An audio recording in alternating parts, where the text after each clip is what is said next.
अनुचित करे तो परिणाम में दया होनी चाहिए। कोई व्यक्ति जघन्य पाप करे तो उसको दंड आदि देना ही चाहिए, उसके लिए दंड निर्मित है ही। पर लेकिन व्यक्ति अपने साथ किए गए, अपने ईमान पर किए गए या अपने जीवन में किए गए कोई अनुचित कृत्य करने वाले को देख करके उसको क्षमा कर देता है ना, ठाकुर जी उसको हृदय से लगा लेते हैं। ठाकुर जी कहते हैं कितनी दया है, कितनी करुणा है इसके हृदय में।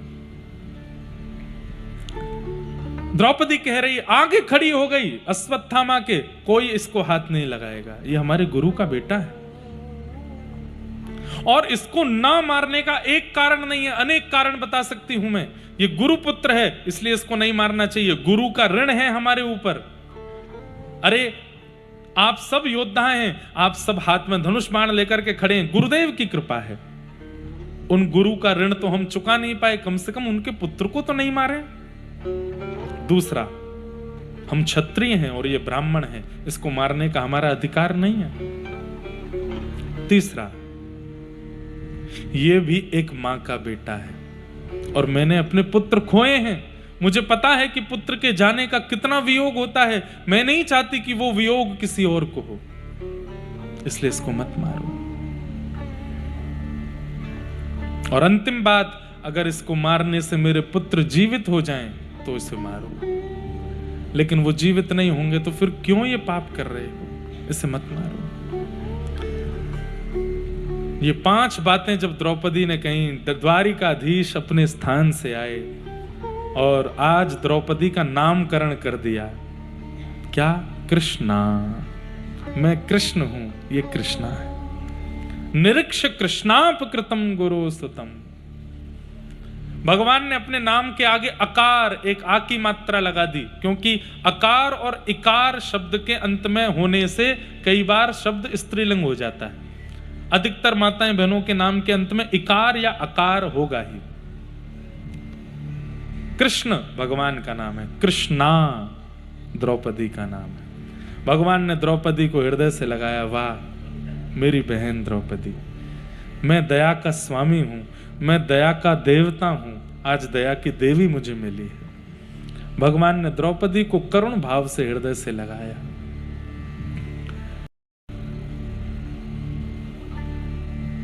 लेकिन असली परीक्षा तो अर्जुन की हो रही है, क्योंकि अर्जुन ने प्रतिज्ञा ली थी कि जिसने मारा है 5 बालकों को उसको जीवित नहीं छोड़ेगा, और क्षत्रिय अगर अपनी प्रतिज्ञा लेके पूरी ना करे तो उसको नरक जाना पड़ता है। भगवान ने द्रौपदी को गले लगाया और गले लगा के लौटते लौटते सीधे कान में बोल गए अर्जुन को, ए अर्जुन अपनी प्रतिज्ञा मत भूल, तुझे करना है जो वो कर ले।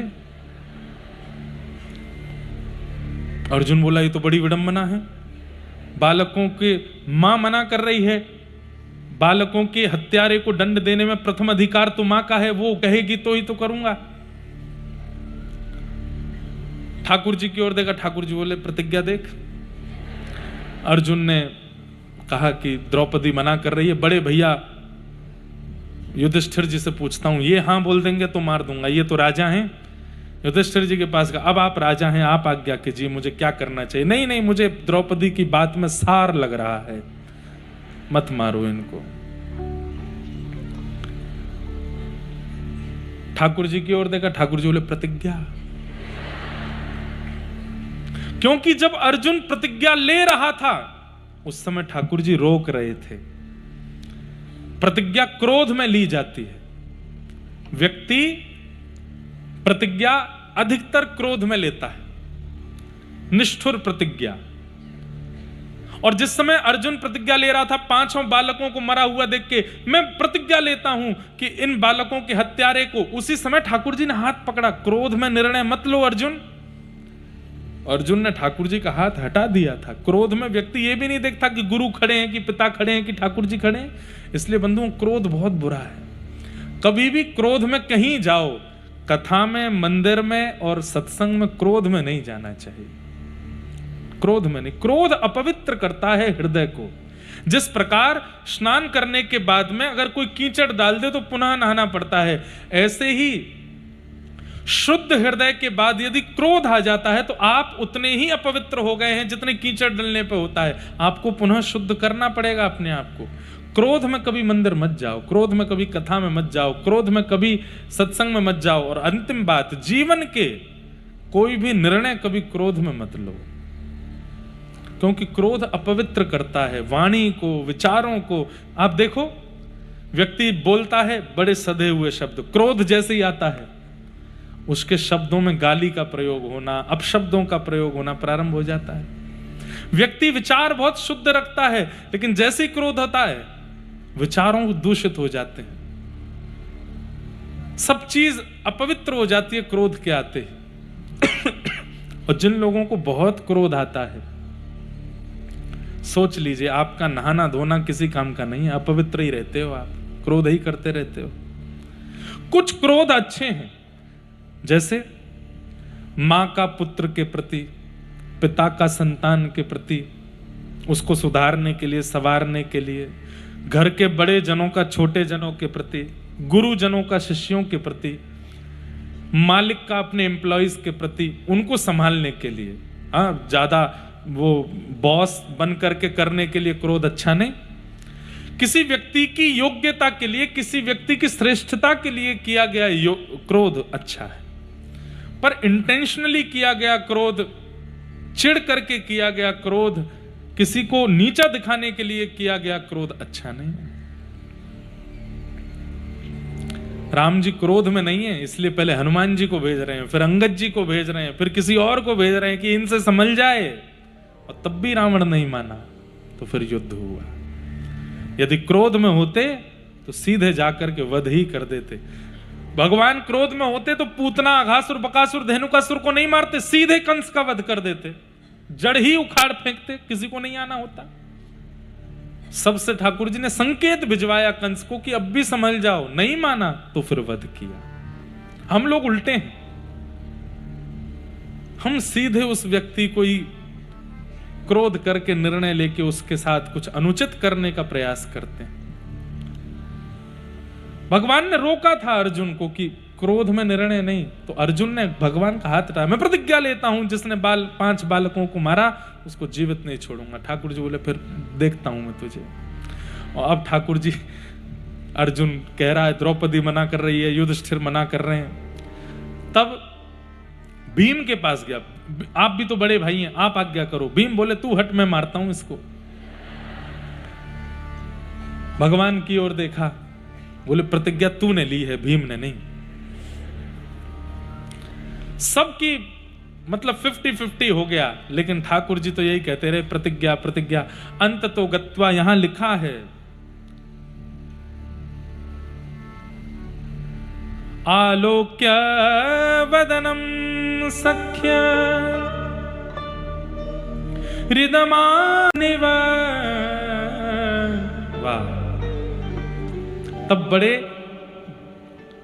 क्या कहते हैं उसको, दीनता के साथ अर्जुन ने हाथ जोड़ करके कृष्ण की ओर देखा, नाथ मुझे बताओ मैं क्या करूं। आलोक्य वदनम सख्य, ठाकुर जी की ओर देखा तो ठाकुर जी ने क्या किया, बोले हसन्य व, ठाकुर जी हंस गए, मुस्कुरा गए और कहा कि नाथ अब गलती हो गई, आगे से क्रोध में निर्णय नहीं लूंगा, पर अब निर्णय ले लिया है, प्रतिज्ञा भी हो गई है और इसको मारना भी नहीं है, ये ब्राह्मण है, ये गुरुपुत्र है, अब मुझे डर लग रहा है, मैं क्या करूं। ठाकुर जी ने फिर उत्तर दिया, ब्रह्म बंधुर न हंतव्य आतताई बधारहण मय्यैवो भयमाम नातम परिपायानुशासनम। ब्राह्मण कैसा भी क्यों ना हो अर्जुन, उसको मारना नहीं चाहिए। मृत्यु का अधिकार, मृत्यु दंड का अधिकार दो लोगों के लिए शास्त्र के अनुसार नहीं है, एक तो स्त्रियों को और एक ब्राह्मणों को। जघन्य अपराध करने पर भी इनको मृत्यु दंड देने का विधान नहीं है। अब लॉ कुछ कहता है, हमारे यहाँ कुछ, वो अलग बात है, पर माताओं को और ब्राह्मणों को मृत्यु दंड नहीं। आप लोग कहेंगे महाराज जी सबके लिए समानता होनी चाहिए, ये ब्राह्मणों को ज्यादा पक्ष क्यों ले लेते हैं। ठाकुर जी पक्ष नहीं ले रहे हैं, आपको असलियत पता ही नहीं है। ठाकुर जी क्या कह रहे हैं, ब्राह्मणों को दंड मत दो। क्यों? आप ज्यादा दंड दे नहीं पाओगे। अगर ये कुछ अनुचित कृत्य करेंगे तो इनको दंड मैं स्वयं दूंगा। ठाकुर जी दंड देने के लिए, दंड पाणी है उनका नाम। सोचिए, कई बार ऐसा होता है कि अपना कोई गलती कर दे ना तो अपने लोग कहते हैं बाहर के लोग ज्यादा मारेंगे, खुद ही मार लो इसको। 2-4 थप्पड़ धर देते हैं, फिर हमने पीट लिया, अब आप मत कहो, उसको ले जाकर मैंने बचा लिया, इनके हवाले हो जाता तो बहुत पिटाई होती। तो ठाकुर जी कहते हैं भाई तुम सब लोग ब्राह्मणों को आंक करके दंड मत दो। क्यों? क्योंकि वे ब्राह्मण हैं, उनकी पोस्ट इतनी ऊंची है कि उनको गलत करने का अधिकार नहीं है। लेकिन फिर भी अगर वो गलत करते हैं तो आप कुछ मत कहिए, आने दीजिए मेरे पास, मैं देखूंगा उनको। और जब ठाकुर जी दंड देते हैं ना तो फिर दंड पाणी बनते हैं वो। और दंड पाणी भगवान का वर्णन है भागवत में। आप बैठे बैठे कथा में सुनेंगे तो आपका हृदय कांपने लगेगा, इतना भयभीत स्वरूप है ठाकुर जी का दंड पाणी।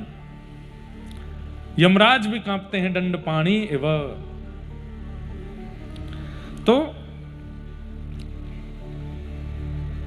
कोई पक्ष नहीं ले रहे ठाकुर जी, और कहने को ले भी रहे हैं, लेकिन एक तरह से भक्तों को, ब्राह्मणों को, वैष्णवों को, संतों को गलत करने पर ठाकुर जी कहते हैं तुम मत कहो, तुम उनके प्रति वैष्णव बुद्धि रखो। वो गलत कर रहे हैं तुम फिर भी उनको प्रणाम करो, उनको मैं देखूंगा। और जब मैं देखूंगा वैसा कोई नहीं देख पाएगा उनको। इसलिए दोनों पक्ष समझ जाइए। ना तो वैष्णव ज्यादा खुश हों कि भाई हमारा पक्ष लिया जा रहा है कि हमको दंड नहीं मिलना चाहिए, आप कुछ गलत भी कर देंगे और वैष्णव की आड़ में बचे रहेंगे, ऐसा नहीं। ठाकुर जी दंड देंगे आपको, और ठाकुर जी जब दंड देते हैं तो फिर बहुत बुरा होता है। इसलिए ठाकुर जी कह रहे हैं ब्रह्म बंधुर न हंतव्य, ब्राह्मण कैसा भी क्यों ना हो उसको मारना नहीं चाहिए, लेकिन बालकों का हत्यारा कोई भी क्यों ना हो उसको छोड़ना नहीं चाहिए। अर्जुन बोला मैं आधा पागल पहले था, पूरा पागल आज हो जाऊंगा मैं। ये कैसा निर्णय ले रहे हो? आप कह रहे हो कि ये ब्राह्मण है इसलिए मारो मत, बालकों का हत्यारा है छोड़ो मत। वहां द्रौपदी ने फंसा दिया उसने, फिर मेरी प्रतिज्ञा और है। ये कैसा निर्णय है? एक बात बोलूं बंधुओं, याद रखिएगा इस बात को, ठाकुर जी मेरी आपकी तरह बात नहीं करते पूरी पूरी ना। ठाकुर जी संकेत में बात करते हैं। किसमें? संकेत। समझदार को इशारा काफी, इशारों में बात करते हैं ठाकुर जी, और इशारे ही करते हैं। वो मिल भी जाएंगे तो भी ज्यादा बोलेंगे नहीं, ठाकुर जी कम बोलते हैं, इशारे ही करते हैं। वो संकेत ही करते हैं। और उस संकेत को समझने के लिए आपको वैष्णवों के और संतों के संग करने की बहुत आवश्यकता है। वो उनके संग से ही सीख पाओगे कि संकेत क्या होता है। इसलिए सीधे ठाकुर जी मिल जाएं ऐसी इच्छा मत रखो। नरसिंह मेहता की हुंडी का प्रसंग सबने सुना होगा। उस प्रसंग में भी यही बात है कि कुछ संत जन अयोध्या से द्वारिका जा रहे थे, और हुंडी का मतलब ये होता था, जो युवा भाई लोग बैठे हैं, बहन लोग, वो समझना हुंडी क्या होती थी कि प्राचीन काल में जब आप लंबी यात्रा करते थे तो पैसे साथ में लेके नहीं जाते थे। क्यों? रास्ते में जेब कतरे, चोर, डाकू, डकैत सब होते थे। तो उस नगर के बड़े व्यक्ति के पास जाकर के हम पैसे दे देते थे। वो लिख करके दे देते थे कि तुम जहां जा रहे हो वहां पे मेरी हुंडी है, वहां मेरा एक मित्र नगर सेठ है, उसको ये पत्र दे देना, वो इतने पैसे तुमको वहां दे देगा। ऐसे चलता था। बैंक तो होती नहीं थी। सब लोग ध्यान से सुनिए।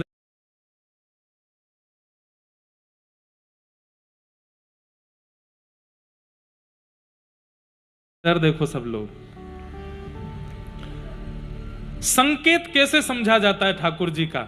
भक्त का संकेत ठाकुर जी समझते हैं, ठाकुर जी का संकेत भक्त समझते हैं। सुनो, तो संत जन जा रहे थे, जूनागढ़ पहुंचे, जैसे तैसे अपने सोने बचा करके जूनागढ़ तक पहुंच गए। जूनागढ़ आकर के उन्होंने वहां किसी से पूछा कि भाई हम द्वारिका जा रहे हैं, हम इतनी मूर्ति हैं, बहुत सारा सोना है हमारे पास, द्वारिका तक पता नहीं बचेगा कि नहीं, बहुत चोर डाकू डकैत रास्ते में मिलते हैं, और यहां तो समुद्री रास्ता है, समुद्री चोर तो और खतरनाक होते हैं, यहां कोई हुंडी लिखने वाले हो तो बताओ। तो ईर्ष्यालु लोगों ने नरसिंह मेहता का नाम बता दिया। बोले इस नगर के सबसे बड़े सेठ जी तो नरसिंह मेहता है, इतनी बड़ी हुंडी है उनकी, पूरे द्वारिका में चलती है उनकी। कितना सोना है आपका? बोले 700 मोहरें। अरे राम राम राम राम, वो 1000 से नीचे मोहरों की तो हुंडी लिखते ही नहीं है। बेचारे नरसिंह मेहता जी की स्थिति यह है कि आकाश वृत्ति से घर चल रहा है और ये चिढ़ने वाले लोग कह रहे हैं कि 1000 से नीचे की हुंडी नहीं लिखते। अरे भैया हमारी लिखवा दो संत जन। तो फिर उन लोगों ने कहा आप एक काम करना। बोले क्या? जाते चरणों में गिर जाना और कहना भैया 700 ही हैं, 1000 नहीं है, लिख दो, हमें पता। वो मना करेंगे, वो ये तक कह देंगे मैं तो कंगाल हूं, आप फिर भी उनके चरण मत छोड़ना। वो आपके सामने रोने लगेंगे, बिलकने लगेंगे, कहने लगेंगे कि द्वारिका में मेरा कोई नहीं, लेकिन फिर भी आप उनको मत छोड़ना, लिखवा ही देना। मंतव्य ये था कि 700 सोने की मोहरियां नरसिंह मेहता को दे के जब वो लोग द्वारिका जाएंगे, वहां कोई नहीं मिलेगा, तो लौट के आके इतने सारे संत नरसिंह मेहता को मारेंगे। हम लोग नरसिंह का अपमान करते हैं, उसका विरोध करते हैं, उससे बड़ा फर्क नहीं पड़ता। संत विरोध करेंगे तो बड़ा फर्क पड़ेगा। दुर्बुद्धि लोग कहां तक पहुंच जाते हैं। संतों से विरोध करवाओ तब आनंद आएगा।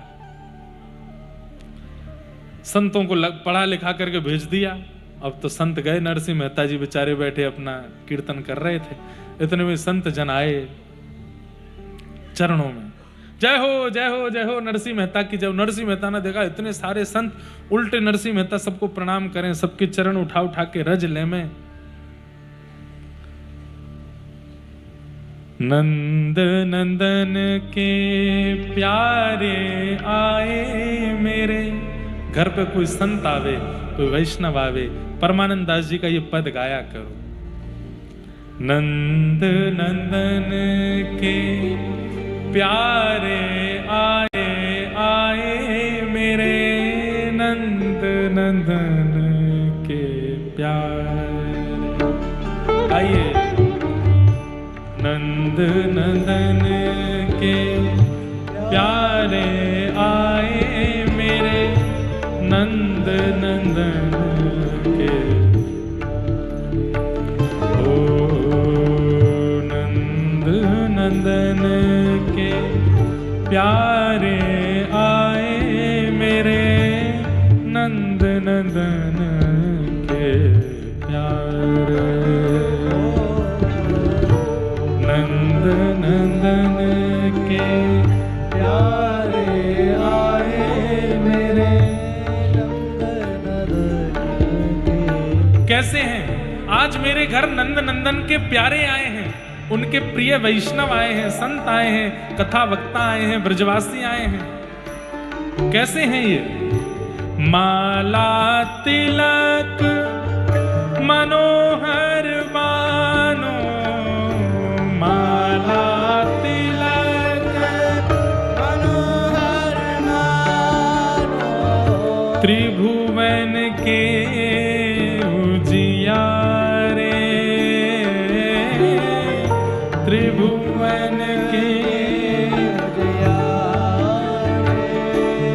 ओ हृदय के मध्य व्रजराज विराजे, हृदय के मध्य व्रजराज विराजे। ओ हृदय के मध्य व्रजराज विराजे, के मध्य व्रजराज विराजे। प्रेम सहित दर्शावे, प्रेम सहित दर्शावे, आए मेरे नंद नंदन के प्यारे आए मेरे, नंद नंदन के प्यारे। नंद नंदन इनसे ज्यादा दुल्लर तिल्लर हो इनके चरणों में। अब तो नरसिंह मेहता पहली बार देख रहे हैं, वो जितना प्रणाम करें संत उनसे ज्यादा प्रणाम कर रहे हैं।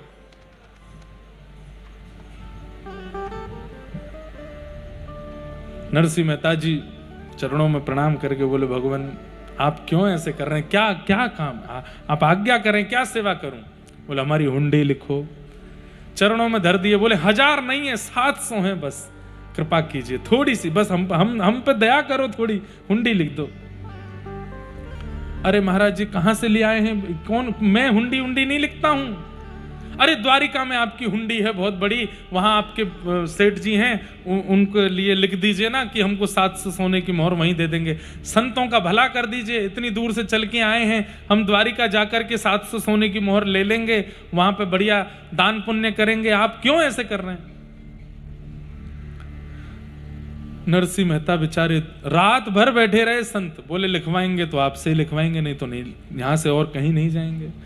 नरसिंह मेहता ने खूब प्रयास कर लिए कह के कि भैया कुछ भी नहीं है। बोले हमें सब पता है, आप ऐसे कहोगे ये भी हमें पता था। नरसिंह मेहता बोले बड़ी विडंबना, क्या करें। अब संत रोने लगे। अंत में तो नरसिंह मेहता से देखे नहीं गए। 700 सोने क्या करूं। अब सीखने वाली बात। नरसिंह मेहता बोले आज शाम तक रुक सकते हैं आप लोग। बोले क्यों। बोले कुछ करना है। बोले क्या करोगे। बोले देखिए 700 सोने की मोहर से जितनी सामग्री होनी थी उतनी बाजार से खरीद लाए, आटा दाल चावल, और बढ़िया घर में पूरा एक भी रखा नहीं, सब कुछ 700 सोने की मोहर उन संतों की ले जाकर के सामग्री लाए, बढ़िया बनाया और पूरे जूनागढ़ के संतों को निमंत्रण देके भंडारा करा दिया, सबको पवा दिया और उन संतों को दिखा दिया। संत बोले भैया तुमने हमारे तो खर्च कर दिए सबरे, कहीं ऐसा नहीं हो कि। बोले नहीं अब आपने कही है तो हुंडी लिख रहा हूं मैं। लिख दिया। जय हो श्री देवकी नंदन ठाकुर जी महाराज, यशोदा के प्राण प्यारे लाला, रुक्मणी के हृदय के प्राण प्रिय श्री ठाकुर जी, मेरी लाज बचाओ। 700 सोने की मोहर इन संतों के द्वारा मुझको दी गई है, मैं आपके नाम से हुंडी लिख रहा हूं, कृपा करके इन संतों की लाज रखिएगा। दे दिया। अब संत तो वहां से वो लेकर के प्रणाम करके निकल पड़े द्वारिका। पत्नी ने कहा नरसिंह मेहता जी से, आपने हुंडी लिख दी, वहां कौन है अपना जानकार। बोले कोई नहीं है, द्वारिकाधीश तो हैं, कुछ ना कुछ तो वो करेंगे कृपा। बोले वो सब तो आपने किया ही, अब कम से कम ये 700 तो बचा के रखते कि लौट के आते तो दे देते, अब ये भी खर्च कर दिया आपने। बोले देवी ब्राह्मण, संत, गौ और अग्नि ये भगवान का मुख है। कौन कौन। ब्राह्मण, संत, गौ और अग्नि, इन चारों को जो अर्पित किया जाता है वो ठाकुर जी पे पहुंच जाता है। मैंने 700 सोने की मोहरों से सामग्री बनवा के संतों को पवा दी है, अब द्वारिकाधीश के पास पहुंच गए होंगे, अब वो देख लेंगे क्या करना है। ठाकुर जी पे पहुंच गए होंगे। कैसी सुंदर योजना। यहां संत जन द्वारिका पहुंचे, द्वारिका जाकर के बाजार में ढूंढे, यहां ढूंढे, भैया कहां हैं नरसिंह मेहता के सेठ जी। और नरसिंह मेहता का नाम ही पहली बार सुन रहे थे लोग, कौन नरसिंह मेहता, हम तो नहीं जानते। बोले अरे कोई ने ठग लिया। अब तो महाराज हार करके रोने लगे। गोमती तट पर जाकर के संत जी, हम तो लूट गए भैया, अब कहां जाएंगे, क्या करेंगे। क्यों लुट गए। बोले क्यों, वापस जाके भी क्या मिलने वाला, उसने तो सब खर्च कर ही दिया था हमारे सामने, संतों को खवा ही दिया था। बड़ा चतुर है। हम संत सेवा द्वारिका में आके करते, उसने हमारे सामने ही संत सेवा कर दी। अब हम जाएंगे तो कह देगा कि आपने जो दिया मैंने तो खवा दिया, आपके सामने ही खवाया, आपने देखा था। जब रोने लगे द्वारिकाधीश, सुंदर सिर पर फेंटा बांध करके, हाथ में एक बेंत लेकर के, पटका डाल करके, और महाराज अर्धरात्रि का समय, पूरी द्वारिका सो रही है और ठाकुर जी सेठ साहूकार का रूप धारण करके सांवरिया सेठ बन करके प्रकट हो गए। बोलो सांवरिया सेठ की। ठाकुर जी आए, अरे हमारे स्वामी जी श्री नरसिंह मेहता की हुंडी लेकर के कोई आए हैं क्या। जैसे ही कहते कहते आए, आहा, जैसे ही आकर के कहा संत जनों ने नरसिंह मेहता का नाम, अरे हम हैं, हमारी हुंडी। अरे अच्छा लाओ दिखाइए। जैसे पढ़ा पत्र पर देख करके ठाकुर जी के नेत्र सजल हो गए। बोले चलिए। जाकर के 700 सोने की मोहर, बोले ये तो आपकी हुंडी के जो हैं वो, अब इसके अलावा बोले आप सब लोग बैठिए, प्रसाद पाइए। चरण धोए, ठाकुर जी ने सबको दक्षिणा दी। रुक्मणी जी भी सेठानी बन करके आई हैं, सबके गले में एक एक सोने के हार पहनाए, सबको दक्षिणा आदि दी। बोले आप लोग इतना स्वागत सत्कार क्यों कर रहे हैं हमारा, हमने तो बहुत जगह हुंडी लिखवाई, इतना स्वागत तो सेठ जी नहीं करते। बोले महाराज आज हमारा घर परिवार सब कुछ नरसिंह मेहता जी की कृपा से चल रहा है, उन्हीं की कृपा है हम पर। आइए दिखाता हूं। भीतर लेकर के गए तो महाराज खूब सारी चौकियां, और उस चौकियों पे महाराज लेख करने वाले लोग बैठे थे, बड़े बड़े। इतने सारे लोगों को देख करके उस संत बोले ये कौन है? बोले सब नरसिंह जी का कारोबार है, ये उन्हीं की लिखा पढ़ी चल रही है, उन्हीं की लिखा पढ़ी चल रही है। हम तो उनके दास हैं चरणों के, उन्हीं की कृपा है। आप लोग उनको छू करके आए हैं, इसलिए मैं आपको इतना वंदन करूं। मेरे हृदय से लग जाइए, चरण छूमे, बार बार बलैया ले में संतों की। जितने दिन रहना यहीं रहिए आप। बोले हमको तो संत भोज करना था। अरे हम बुलाते, संत प्रकट कर दिए ठाकुर जी ने, संतों को भोजन पवाया, सब कुछ बढ़िया। आहा महाराज बोले कि बताओ नरसिंह जी का चेला इतना धनवान है, नरसिंह जी कैसे दीन बन के घूमते हैं सबके सामने। कुछ महीने बाद संत जन लौट करके गए, नरसिंह मेहता जी ने जैसे ही देखे पत्नी से बोले भागो ये पकड़ेंगे आप। नरसिंह मेहता जी उठ करके थोड़े संकोच में आ गए, डर में आ गए। बोले अब क्या होगा? संतों ने जाकर के चरण पकड़े, बोले जय हो नरसिंह मेहता की जय हो। नरसिंह मेहता बोले जय जय, कहीं ना कहीं से इकट्ठे करके दे दूंगा आपके जो हैं। बोले ये सब क्या कह रहे हो आप, क्या आपने करवा दिया? आनंद आ गया महाराज, आपका वो चेला कितना सुंदर है, उसका तो रूप देखते बनता है। हम तो उसी को देखते रहते थे, क्या उसके नेत्र, क्या नासिका, क्या उसके होठ, क्या उसकी थोड़ी, क्या उसकी भुजा, क्या उसके चरण। कौन? अरे तुम्हारा सेठ। कौन सा सेठ? बोले जिसके नाम से हुंडी लिखी थी। पूरा वृत्तांत बताया, और सब कुछ बता करके जब ये सुना कि वो कह रहे थे कि नरसिंह जी तो हमारे स्वामी हैं, हम तो उनके चेला हैं। नरसिंह जी बोले जरा बताना नेत्र कैसे थे? बोले आहा कमल जैसे नेत्र थे।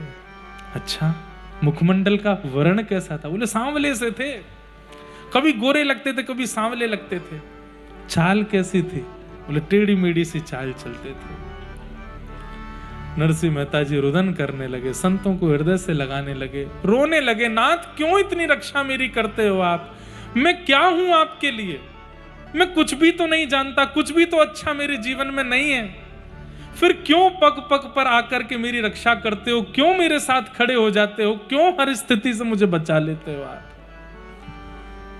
मैं तो कुछ भी अर्पित नहीं कर पाता आपको।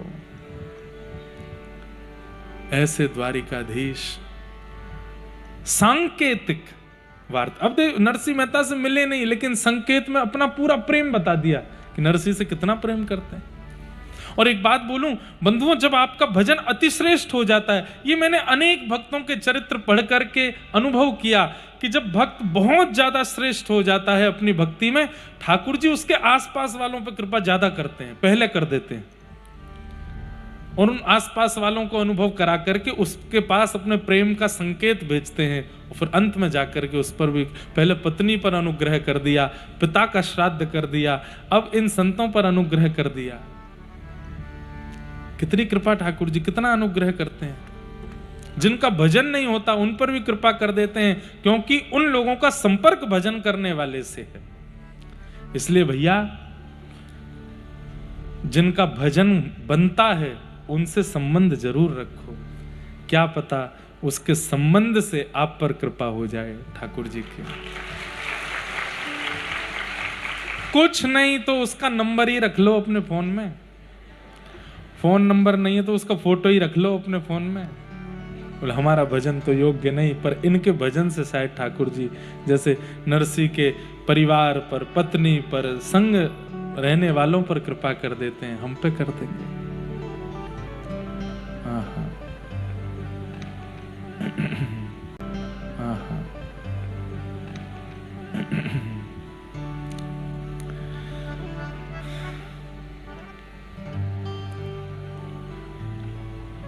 तो भगवान ने अर्जुन को समझाया, संकेत में समझाया कि अर्जुन, ये ब्राह्मण है, इसे मत मारो, ये बालकों का हत्यारा है, इसे मत छोड़ो। तो इसमें क्या करना चाहिए? बोले एक ही संकेत है। बोले क्या? इसकी आधी दाढ़ी, मूछ और केश छेदन करके, शिखा छेदन करके इसको निकाल दो। बस यही कर सकते हो, और कुछ नहीं।